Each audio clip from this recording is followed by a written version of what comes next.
Terima kasih sudah setia bersama channel ini. Jangan lupa like, komen, dan subscribe. Selamat membaca dan mendengarkan. Bab 661. Jack mengalihkan fokus ke arah layar ponselnya. Nama, Skylar Celestino, muncul di layar. "Hei, Skylar Celestino." Jack mengucapkannya dengan santai, setelah mengangkat telepon.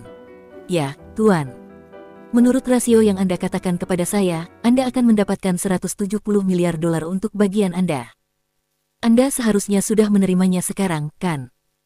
Sungguh sangat menyenangkan, saya tidak hanya memperbaiki gatal saya untuk bertarung, tetapi saya juga mendapat untung besar."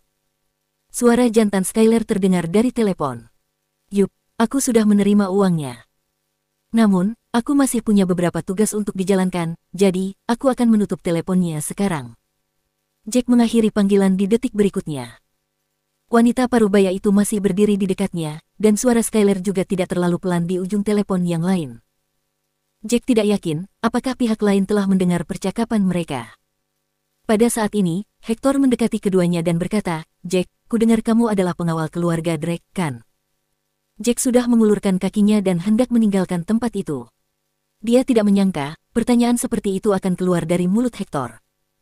Dia mengangguk sesuai dengan pertanyaan, "Ya, ada apa?" "Saya mendengar, mereka membayar Anda 20 juta dolar sebulan, kan? Saya menyaksikan Anda adalah seseorang yang berbakat, setelah melihat Anda dan anak buah saya menguji satu sama lain. Saya sangat mengagumi keterampilan bertarung Anda." Hector menjawab dengan senyum lembut. "Itu benar. Tuan Hector benar. Jack, kami sudah lama mendengar nama besarmu. Bakatmu akan sia-sia jika kamu terus tinggal bersama keluarga Drake." Tetua yang berdiri di sebelah Hector mencondongkan tubuh ke depan dan berkata, "Saya akan membayar Anda 100 juta dolar sebulan, bagaimana dengan itu? Bekerjalah dengan saya, dan bantu saya memperluas Green Sky Hall. Saya benar-benar percaya jika kita bekerja bersama, tidak mungkin Green Sky Hall tidak tumbuh di masa depan." Hector mengulurkan jarinya, menunjuk angka 1. Ekspresinya berubah serius dan tegas. 100 juta dolar, itu memang cukup banyak. Wajah Jack tetap tenang dan polos. "Namun, aku tidak ingin bekerja dengan orang sepertimu. Lupakan saja. Datang ke tempat ini saja, telah membuang banyak waktu berhargaku. Aku harus pergi ke tempat keluarga Drake untuk bekerja sekarang." Detik berikutnya, Jack berjalan menuju gerbang tanpa menoleh sekalipun. Jari telunjuk kanan Hector masih di udara.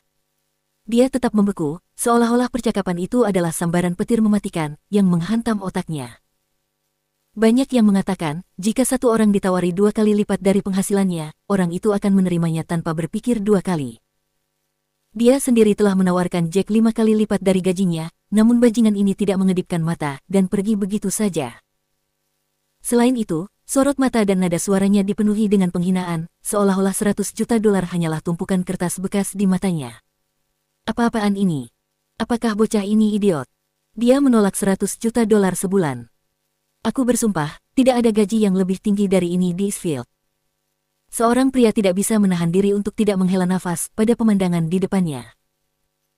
Jika dia ditawari gaji seperti itu, bahkan jika itu bukan 100 juta per bulan tetapi per tahun, dia akan tersenyum sepanjang tahun, walaupun ketika dia sedang tidur. "Ya, benar-benar idiot. Dia pasti idiot." Pria lain menimpali, tertawa terbahak-bahak. 100 juta dolar sebulan, itu angka yang fantastis dan dia pergi begitu saja. Sebaliknya, dia pergi bekerja untuk pekerjaan 20 juta dolar sebulan. Ada apa dengan bocah ini? Mungkin bajingan ini ngiler karena Nona Tanya atau Nona Ivene. Lagi pula, satu-satunya hal yang orang ini tidak kekurangan adalah uang. Karena dia tidak kekurangan uang, dia mungkin mengejar 2 wanita cantik itu. Itu pasti masalahnya. Pria lain berhipotesis tentang situasinya. Dia menyipitkan matanya dan menggaruk dagunya. Wanita parubaya dari sebelumnya menatap Hector, sebelum perlahan membuka mulutnya. "Tuan Hector, ketika Jack menjawab teleponnya beberapa waktu yang lalu, saya pikir saya mendengar sesuatu." "Oh, benarkah? Kamu berdiri sangat dekat dengannya barusan, apa yang kamu dengar?" Hector tidak bodoh, dia percaya pada bawahannya. Jika anak buahnya berinisiatif maju ke depan untuk melaporkan sesuatu, sesuatu itu pasti berharga dan patut diperhatikan. Orang yang menelepon Jack, saya kira namanya Skylar Celestino. Samar-samar saya mendengar pihak lain menyebutkan bahwa 170 miliar dolar telah ditransfer ke rekening Jack. Dia bertanya kepada Jack, apakah dia telah menerimanya, kata wanita parubaya itu ragu-ragu, wajahnya mengerut. Bab 662. Skylar Celestino. 170 miliar dolar. Kerumunan yang hadir di tempat kejadian benar-benar tercengang. Teror melesat menembus angkasa. Kedua informasi ini terlalu mengejutkan. Apakah Anda yakin tidak salah dengar? Skylar Celestino. Bukankah nama ini milik Skylar, Raja Perang? Itu Raja Perang Bintang 8. Penatua itu lumpuh di tempat, kejutan yang mengerikan menahannya dalam cengkeraman yang erat. Dia hanya berhasil mendapatkan kembali kata-katanya setelah beberapa menit. Hanya ada satu Raja Perang dengan nama Skylar Celestino. Wanita parubaya itu memiliki pandangan kosong di matanya, seolah-olah dia berada dalam kabut kebingungan, belum pulih dari berita itu. Jika itu benar-benar Skylar Celestino, Raja Perang, mengapa dia memberi Jack begitu banyak uang? Lebih dari 170 miliar dolar. Apakah kamu yakin mendengar percakapan mereka dengan benar? Mengapa dia memberi Bestart begitu banyak uang? Kejutan yang tiba-tiba menyebabkan otot-otot Hector menegang. Hanya keluarga terkemuka yang bisa menghasilkan uang sebanyak itu setelah mereka menjual semua properti mereka. Tak seorang pun di tempat kejadian bisa mengerti mengapa Skylar Celestino, Raja Perang Bintang 8, akan memberikan begitu banyak uang kepada menantu keluarga Taylor. Penatua tiba-tiba memikirkan sesuatu dan segera bergegas berkata. Dia mengambil poster dan berlari keluar lagi. Dia menghela napas berat, Tuan Hector, lihat. Lihat posternya. Orang itu berjanji untuk menjadikan ulang tahun istrinya sebagai acara termegah yang akan mengguncang seluruh Eastfield. Mungkinkah dia meminjam uang dari Raja Perang, sehingga dia bisa menjadi tuan rumah pesta ulang tahun terbesar untuk istrinya? Pikiran berjalan liar di dalam otak tetua itu. Ini adalah satu-satunya kemungkinan yang bisa dia pikirkan. Selain ini, tidak ada hal lain yang bisa menjelaskan situasinya. Meskipun demikian, setelah mendengar kata-kata yang dia keluarkan, dia mulai meragukan asumsinya sendiri. Jika itu benar-benar terjadi, 170 miliar dolar terlalu banyak, bukan? Menghabiskan 100 juta sudah cukup untuk mengadakan pesta ulang tahun termegah di Eastfield, kan? 170 miliar dolar, bagaimana mungkin? Selain itu, seorang Raja Perang tidak akan meminjamkan uang sebanyak itu, kan? Dan aku benar-benar ragu, seorang Raja Perang yang baru saja kembali dari ketentaraan, akan mampu mengeluarkan uang sebanyak itu, kan? Setelah memikirkan berita mengejutkan itu, Hector akhirnya berkata kepada wanita parubaya itu, Hawa, kamu pasti salah dengar. Yup, mungkin kamu salah dengar. Benarkah? Tapi kupikir itulah yang dikatakan orang lain di telepon. Oh, sekarang aku mengerti. Tiba-tiba, sesepuh bertepuk tangan setelah menyadari sesuatu. Sial, kurasa kita telah tertipu olehnya. Hah? Apa maksudmu? Semua orang di tempat kejadian mengalihkan perhatian mereka ke arah yang lebih tua, menggaruk-garuk kepala, tidak tahu mengapa. Orang bodoh itu pasti sengaja membuat orang lain melakukan panggilan itu, dan berpura-pura bahwa Skylar Celestino adalah penelponnya. Semua isi panggilan itu pasti sudah direkayasa dan dilatih. Suasana hati para tetua terangkat, dan matanya penuh kebijaksanaan. Dia melakukannya karena dia takut menyinggung kekuatan besar di belakang kita, Kingston Hall. Ini menunjukkan bahwa dia takut pada Kingston Hall dan dia tidak ingin membuat masalah. Karena itu, dia berpura-pura dekat dengan Skylar Celestino, Raja Perang. Namun, kesalahan terbesar yang dia buat adalah jumlah uangnya. Jumlah uang itu sangat tidak realistis, sehingga mengungkap rencananya yang licik. Bab 663. Bajingan itu benar-benar pintar. Kita hampir tertipu olehnya. Salah satu pria besar yang terluka, menamparkan pahanya dan berteriak. Pria ini lebih licik daripada rubah. Seorang pria parubaya menimpali, mengenakan senyum pahit. Dia kemudian melanjutkan, dia takut kita akan terus mencari masalah dengannya, dan membiarkannya pergi sementara. Itu sebabnya, dia menyimpan trik licik ini di tangannya. Sehingga, dia bisa meninggalkan tempat kita dengan aman. Kalau tidak, bagaimana panggilan itu bisa begitu kebetulan? Bagaimana bisakah panggilan masuk tepat saat kita akan mentransfer uang kepadanya?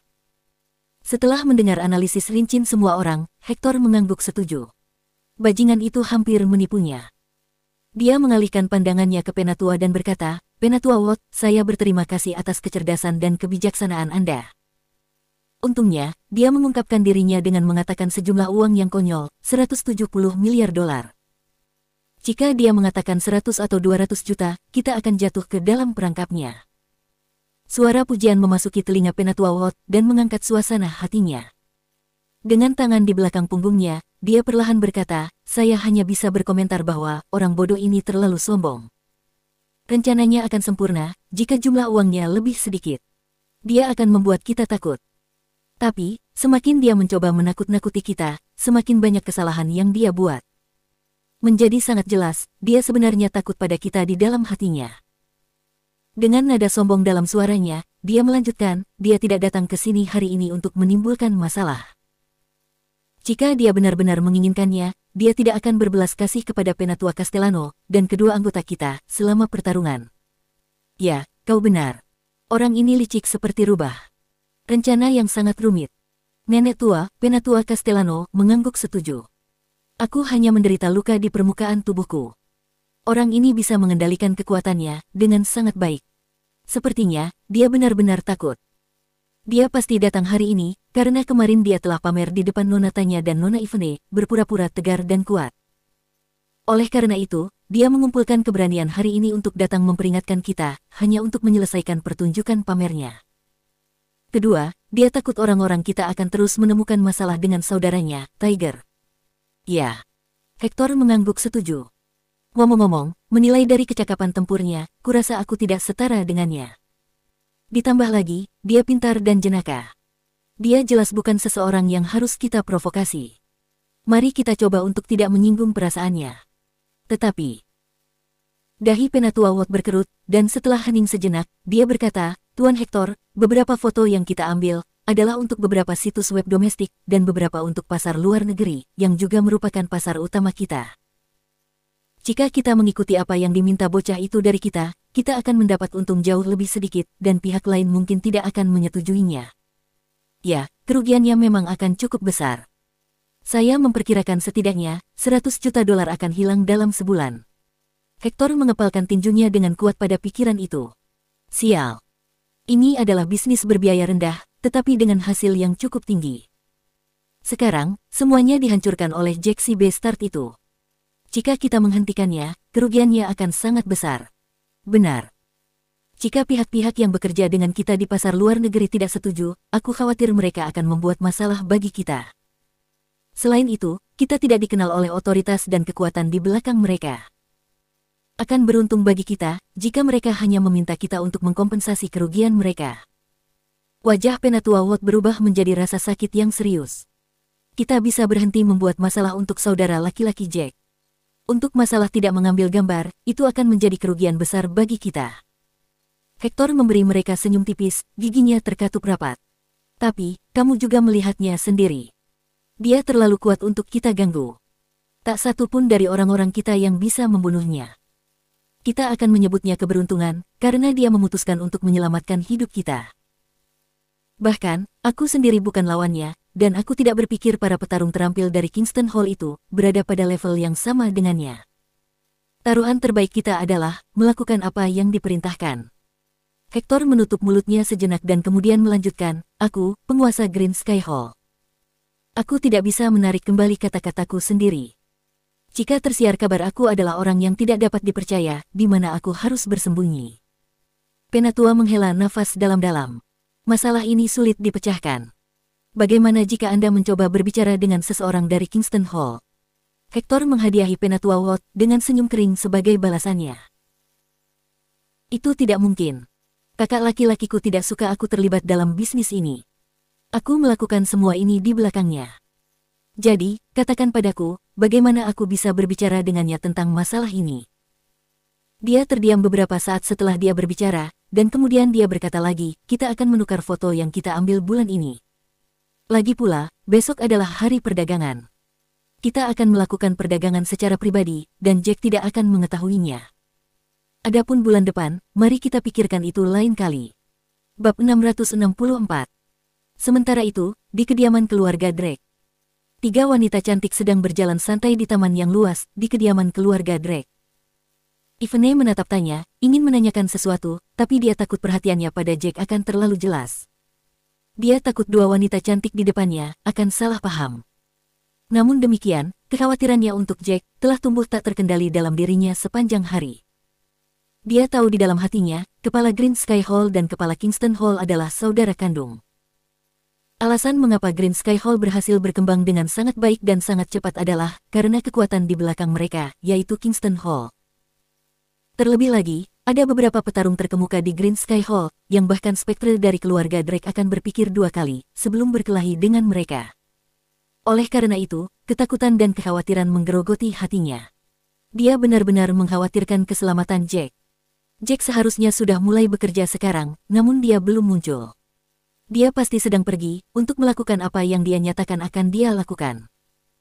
Tanya juga tidak bisa menahan pandangannya ke gerbang masuk, wajahnya jelas terpampang dengan kekhawatiran. Jack, kenapa dia belum masuk kerja? Sharon George, yang masih mengobrol tentang topik lain, tidak bisa lagi menekan kegelisahan dalam dirinya dan berkata, dia pasti pergi ke Green Sky Hall. Saya tidak tahu apakah dia bisa menyelesaikan masalah ini. Saya pikir juga tidak. Karena Sharon sudah menyebut Jack, eventnya melanjutkan dengan lancar, orang-orang di Green Sky Hall tidak mudah untuk dihadapi. Mereka memiliki banyak petarung yang terampil, dan tidak dapat dengan mudah ditangani. Mereka melebihi para petarung biasa. Selain itu, Hector adalah macan yang tersenyum, terlihat baik hati di luar, tetapi di dalam sangat kejam dan jahat. Jack adalah orang yang berkepala dingin. Dia terlalu lugas dan tidak tahu kapan harus mundur, dan memberi muka kepada pihak lain. Aku benar-benar khawatir. Tanya menganggukkan kepalanya, untuk menunjukkan persetujuan. Yang paling penting sekarang, Jack telah pergi ke tempat mereka. Dia tidak akan membiarkan mereka terus mengambil foto seperti itu. Aku tahu Jack, dia ingin menyelesaikan masalah ini sekarang dan selamanya, tapi dia praktis memotong sumber keuangan pihak lain.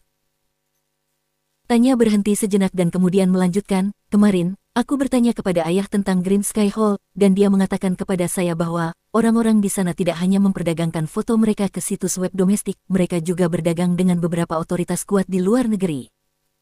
Ketika Sharon mendaftarkan analisis ini ke dalam otaknya, dia menjadi semakin cemas. Kamu benar. Memotong sumber keuangan orang lain, seperti membunuh seluruh keluarga mereka. Belum lagi, ini adalah bisnis mereka yang sudah lama ada. Sekarang, setelah dibatalkan oleh Jack, bagaimana pihak lain bisa menerimanya? Green Sky Hall adalah salah satu bajingan. Bagaimana mereka bisa berdagang dengan otoritas luar negeri? Ini membuatku semakin frustasi. Tanya menyunggingkan senyum pahit. Sebelumnya, aku tidak tahu Green Sky Hall akan melakukan hal seperti itu di bawah tanah. Ayahku dan yang lainnya, baru mengetahuinya belum lama ini juga. Tidak ada cara untuk menghentikan mereka. Jika Kingston Hall tidak berada di belakang Green Sky Hall, kami, keluarga Drake, akan segera mengambil tindakan. Tapi dengan Kingston Hall di belakang segalanya, ayah saya juga merasa tidak berdaya. Tidak mungkin. Jack dalam bahaya saat ini. Aku harus pergi dan menyelamatkannya. Sharon melangkah dengan cemas. Aku akan membawa beberapa pengawal serta beberapa petarung terkemuka dari keluarga George. Aku harus membantunya.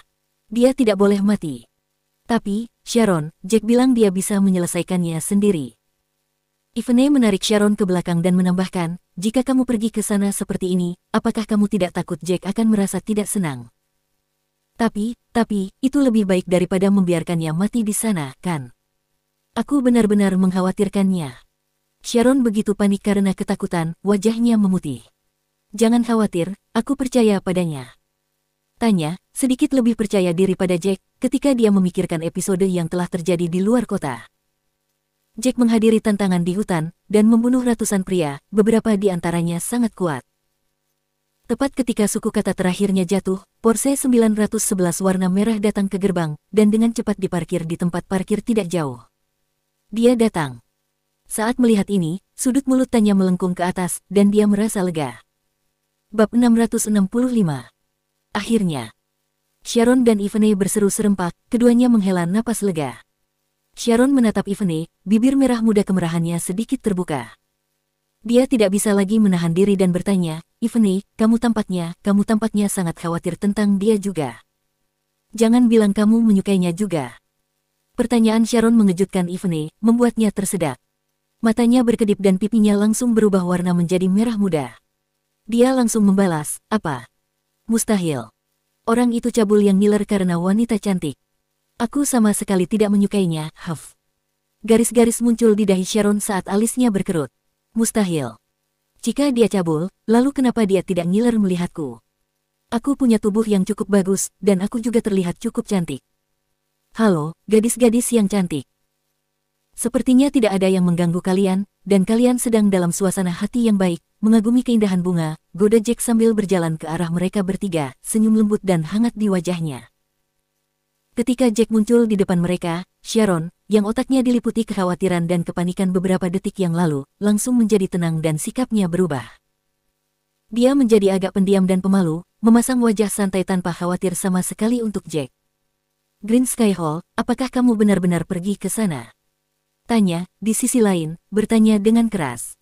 Jack mengangguk sebagai jawaban. Aku punya $50.000. Aku akan mentraktir kalian makan siang hari ini. Tunggu. Apa? $50.000? Tanya bertanya, tampak bingung. Bukankah kamu bilang kamu akan berbicara dengan mereka tentang foto-foto itu? Apa yang kamu bicarakan tentang $50.000 ini? Jangan bilang bahwa kamu membiarkan mereka lolos hanya dengan $50.000. Apa? Tidak mungkin. Kupikir setidaknya kau akan melawan mereka. Ivene sama tercengangnya seperti tanya. Mengapa Jack pergi ke Green Sky Hall untuk membuat keributan demi $50.000? Bahkan jika tujuannya adalah untuk memeras mereka, $50.000 terlalu sedikit, bukan? Oh, saya hampir lupa sesuatu. Anda tidak tahu apa yang terjadi setelah saya pulang kerja kemarin. Teman terdekat saya, Tiger, datang kepada saya dan memberitahu saya bahwa restorannya. Mengingat ketiganya tidak memiliki pengetahuan tentang episode kemarin, ia dengan sabar menceritakan kejadian itu dari batang keburitan. Jack mengangkat bahu begitu dia selesai bercerita. Oleh karena itu, saya tidak hanya menyelesaikan masalah kemarin, tetapi saya juga mengumpulkan hutang Green Sky Hall kepada saya, sebesar $50.000. Kalau begitu, orang-orang di Green Sky Hall benar-benar rubah yang licik. Pertama, mereka menguji kekuatanmu, dan jika kamu tidak cukup kuat, mereka akan menghabisimu di tempat. Sedikit yang mereka tahu, bahwa kamu tidak hanya kuat, tetapi senjata rahasia mereka, nenek yang terampil dan dua pria besar, juga bukan lawan yang layak. Hanya ketika mereka tahu mereka tidak bisa mengalahkanmu, mereka menyerah begitu saja. Jika tidak, masalah mereka akan menjadi lebih buruk. Keringat dingin menetes di dahi Ivene saat dia mengulangi episode itu. Untungnya, Jack adalah petarung yang kuat. Pengalamannya sebagai tentara dalam 5 tahun terakhir tidak sia-sia. Kalau tidak, dia akan berada dalam situasi berbahaya hari ini. Mereka tidak secerdas itu. Trik kotor seperti itu tidak bisa lepas dariku. Jack terkekeh dengan acuh tak acuh, dan kemudian melanjutkan, tapi, saya harus mengatakan bahwa Hector hanyalah macan yang tersenyum. Dia terlihat baik hati dan baik di luar, tetapi di dalam, dia penuh dengan trik kotor dan licik. Tidak mengherankan, orang seperti itu bisa menjadi ketua di Green Sky Hall. Yang aku khawatirkan sekarang adalah, apakah pihak lain akan menarik kembali kata-katanya. Mereka hanya menyetujui permintaanmu di permukaan, karena kamu kuat dan sulit untuk disingkirkan. Tanya mengerutkan kening dalam-dalam setelah memikirkannya. Kakak laki-lakinya adalah ketua Kingston Hall. Bagaimana jika dia memberitahu saudaranya tentang ini? Kita akan tamat.